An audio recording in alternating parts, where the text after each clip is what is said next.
Hi. Hi. I'm so Me excited. too. Happy Thursday. Happy Thursday, everybody. How are you doing today, Lexi? I'm doing way better. The sun is shining. I have a window open. I love it. Good day. It's very windy where I am. It is windy. How are you feeling? Feeling good. Feeling good. I'm excited to talk to you about relationships, Me and I'm too. kind of interested to know what you've been doing to keep your relationships healthy.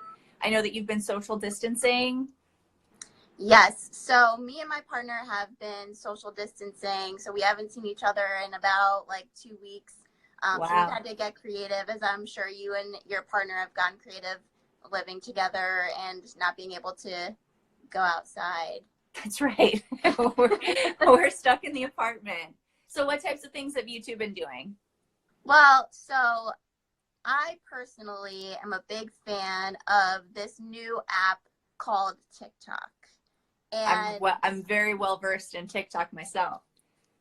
if for anyone watching, if you don't know what TikTok is, download it. I'm sure that you will love it. But a lot of the things that are put up on there are dances, and people have the ability to make up a dance that goes with a song, and then people repeat it, and everyone posts their like variation of it. So me and my partner have been sending each other dances back and forth of us trying out a dance and then the other duetting it and sending that back of us doing the same dance, and that kills some time during the day. So that's awesome. So you've been using different apps and social media to stay connected with your partner in different creative ways. Yep, Very cool. definitely. Have you done anything else? Yeah. A lot of it involves like apps and social media. There's one app called House Party. And on House Party, you can join other people that kind of on FaceTime, and there's the ability to play games like trivia or heads up or quick draw. And one night we had a house party with some friends, and we had a tiger themed house party, and it was fun. It was really Like interesting. Tiger King? Yep. Oh, that's so cool. That's so fun. Yep. So we've been doing that.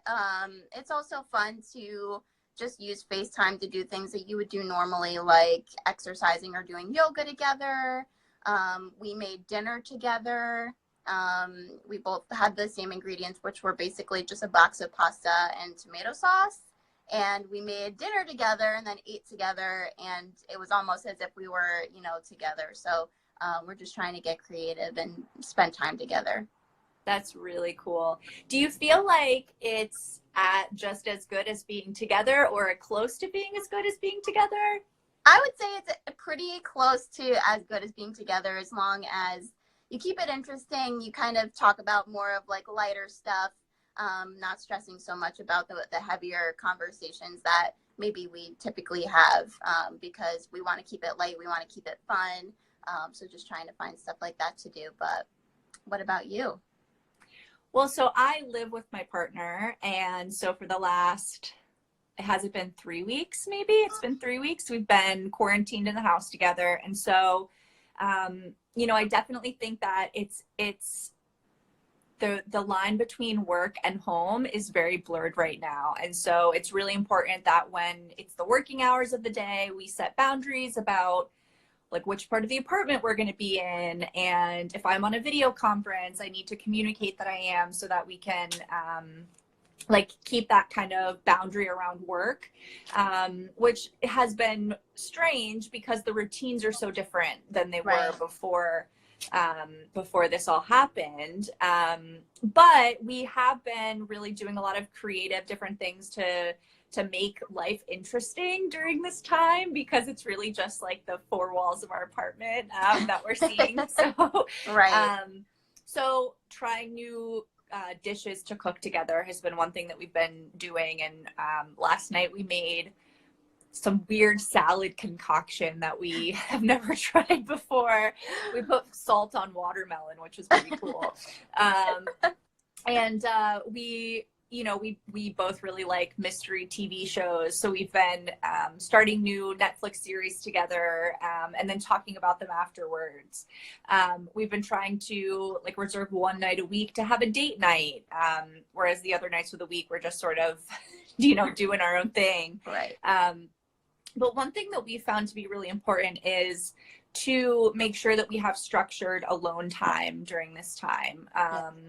Because, you know, in regular life, we wouldn't be spending 24 hours a day together. And so we're trying to kind of maintain a little bit of our own independence. And sometimes that can be tricky and difficult. We have to communicate about what we need, and we have to communicate about our feelings, right? So, you know, one thing that we're kind of bumping into is that I'm a much more, as you know, anxious person than he is. Yeah. And so, you know, I have to communicate like right now, this is how I'm feeling, and maybe he's not feeling that way. And we have to continue to have those conversations, and be a little bit more deliberate about that than we would in normal life. But so far so good, you know. And I've been reading up about this a lot, and really thinking about how when we talk about healthy relationships, you know, when you and I go and talk to young people about healthy relationships, we always talk about how conflict and arguments are healthy, right, and normal to have. And so they're definitely normal to have right now. Right? Yeah, you read my mind. I was just gonna say that, like, it's definitely a good test of how you can be better at communicating the things that you need, and really structuring that time with your partner that, like, it kind of would be natural if you were leaving physically to go to work or to go to school or go wherever, and then come home and have that time together. And so we're all totally adapting and trying new things. So we just have to remind ourselves that it's okay that, like, sometimes we're going to have an argument or a disagreement, but if we're able to, you know, communicate our needs, then, you know, it's just a good test of how strong our relationship is. That's right. That's right. And, you know, something that's been helpful for me has been to limit the amount of time that I'm spending reading the news or on social media, just to kind of manage my own anxiety, and, you know, really kind of using those self-soothing tools that we learn to kind of keep myself feeling okay, and not putting it on my partner to take care of my feelings, right? But then also like having time during the day to have a sense of humor, or to sort of, you know, that feeling when you get out of work and you're driving home and you have that like 30 minutes to yourself to kind of unwind. I'm trying to build that into my day so that I have that kind of that separation of work and home. Right. So like the walk from the bedroom to the kitchen. That's right. The walk from the bed. I go take an afternoon shower, you know, something to kind of break up the time. Exactly. And I think it's super important too, at least I feel, in my relationship, when we're not living together, but still having I just combined respect and boundaries, having that respect and boundaries for each other's time, because we're both working from home. So I can't just call my partner up in the middle of the day and expect him to drop everything and like have a conversation about what I had for lunch, or my third lunch, I should say. And just kind of communicating like, okay, I do have a break at this time. Are you available to chat for a little bit? And like, can we maybe talk later over dinner together?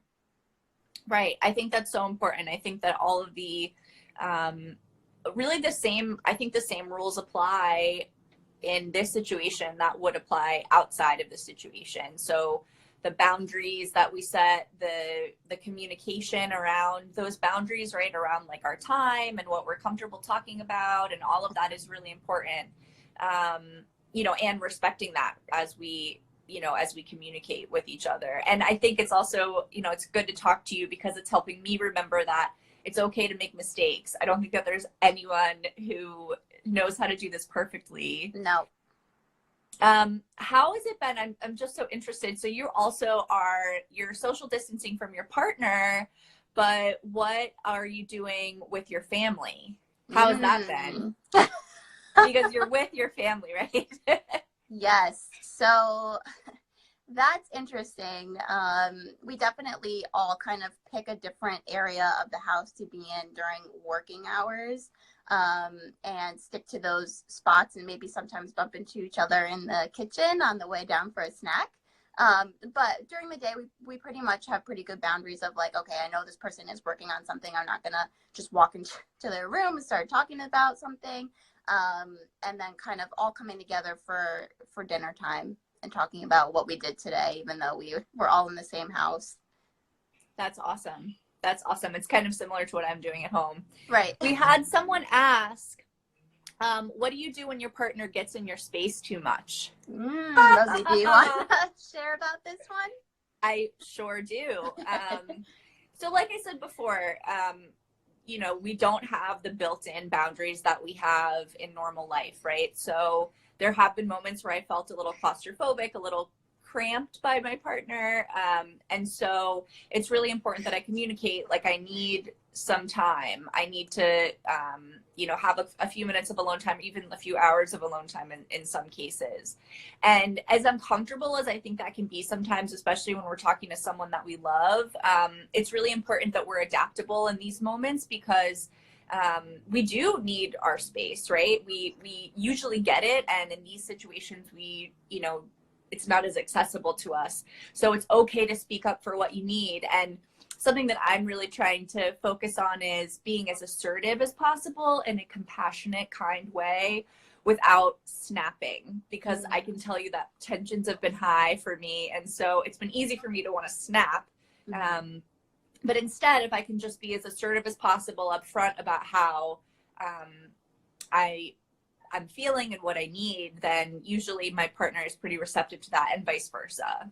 Right. And I think too that like you were saying, we're all adapting to this. There's no right way to be figuring it all out. We're all doing it together. So just being patient, and being patient with your partner and being patient with yourself, definitely being assertive about your needs and in your space, but also being patient. Like, okay, like they're trying to figure it out. They're not a mind reader. They might just really want to tell me something, but you know, being assertive and saying like, can you, you know, just make sure that you give me a second, before you barge in to my space. Absolutely.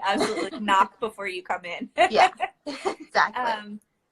So as we were preparing for today, we had talked to some of the other staff in domestic abuse services of the YWCA, and you know, you and I happen to have relationships, intimate partner relationships that we're in, but there's also members of our staff who are single. And so one of our other staff members had some really cool information to share about like virtual dating right now. Yeah, like speed dating. Right.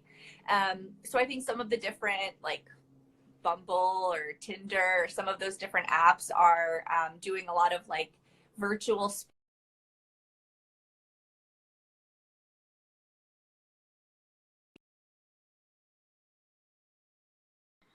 Oh, sorry about that.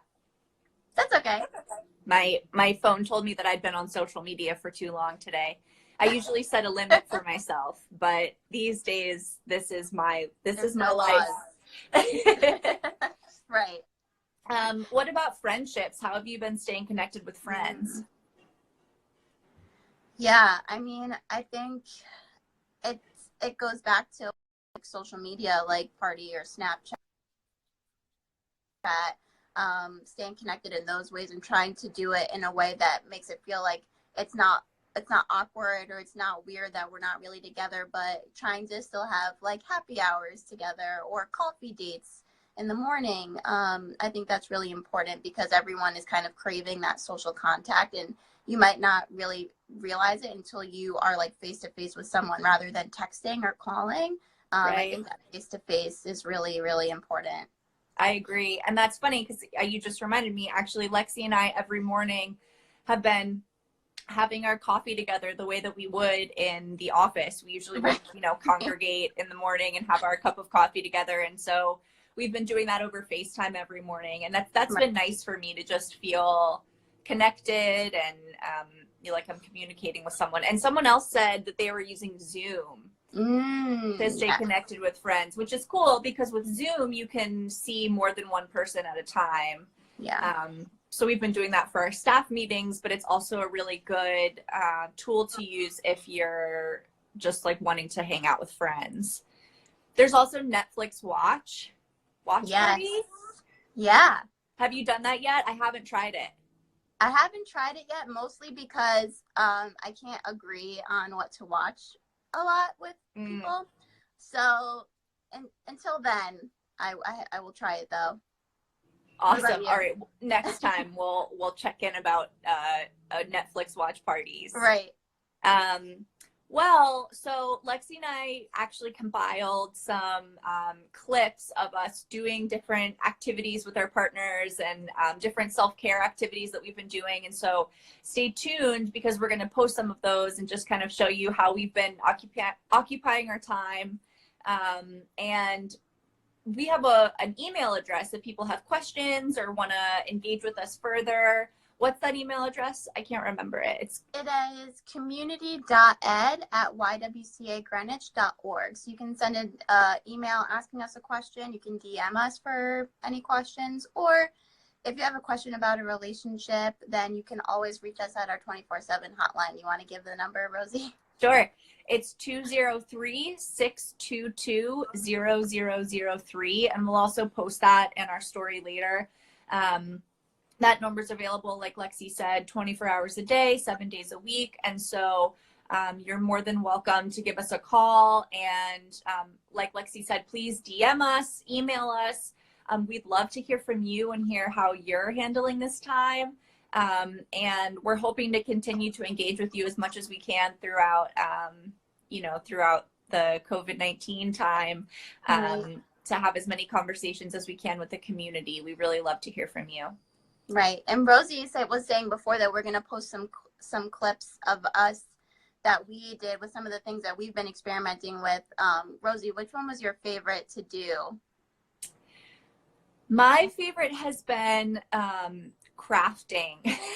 I've been really enjoying the crafting. So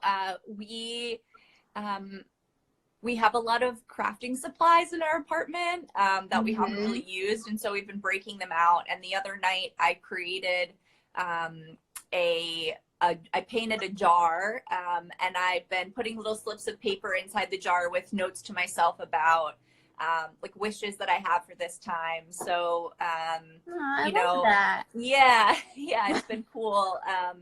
And Matt painted an abstract painting. It was, it's a great time to just experiment with art. And that's something that we like to do together. It's helps us get our energy out, our creative energy. And so we've enjoyed that. And we're also trying to exercise as much as possible. And that's been really helpful.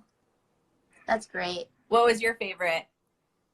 I really liked making a playlist. I made a playlist for my boyfriend Pete with some songs that make me think of him, or I just think are kind of like a love song that we enjoy together. So I like that a lot, sharing that with him.